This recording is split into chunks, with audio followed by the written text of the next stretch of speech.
اعوذ بالله من الشیطان الرجیم. بسم الله الرحمن الرحیم. د حرکاتو د قاعدې نن دوهم درس دی. نن په اوله ورځ باندې تاسو حرکات زده کړل او هم پیژندلو. حرکات یعنی زبر، زیر، پیش، فتحه، ضمه، کسره ټول مو پیژندل سره د عملی. نن هجی او روانی زده کوو. په دې حروفو کې کم حروف چې حرکات لري هجی باید زده کوو ترڅو ورو ورو په هجی باندې بلد شو او نور کلمات چې راځي هغه هجی او روانی ترکیب وکړلای شو. تاسو اطفال ان شاء الله. دغه عین دی زبر لري. هجی څه رقم کی؟ عین زبر، عین زبر. دا هجی د حرف ده. عین زبر هجی د حرف. روانی د حرف چي ده؟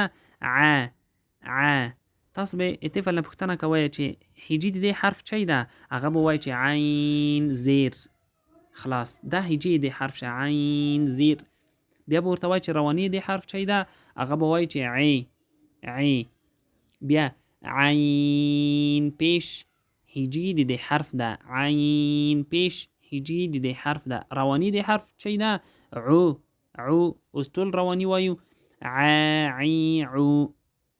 اتفاق نه پوښتنه کوي چې هجی د حرف چي ده؟ هجی هغه به وایي چې ح زبر، ح زبر. بیا پوښتنه ته کوي خو سی روانی هم وایه. روانی چي ده؟ هغه به وایي چې ح، ح. بیا به دې پوښتنه ته کوي چې هجی د حرف چي ده؟ هغه به وایي چې ح زیر. روانی د حرف ح.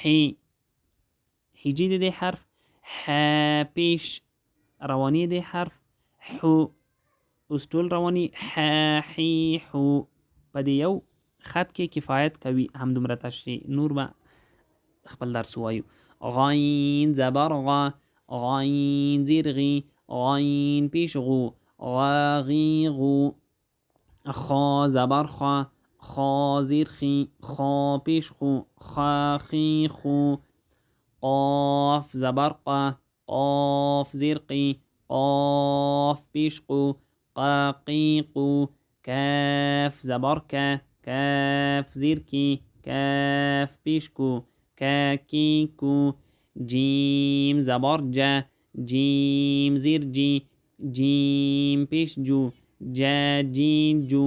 شین زبر شا، شین زیر شی، شین پیش شو، شا شی شو. یا زبر یا، یا زیر یی، یا پیش یو، یا یی یو.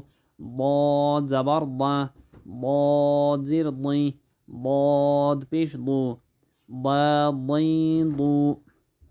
درس همدې ځای پورې کفایت کوي. ان شاء الله چې سبا به مکمل ادامه د دې حرکاتو ټوله خلاصه شي. حرکات د هجی او روانی تشریح هم د یو خط کې او نور تلفظ او ادا وا چې د تاسو اطفال صحیح پرې پوه شي. درس هم د ځای پورې کفایت کوي. السلام علیکم ورحمة الله وبرکاته.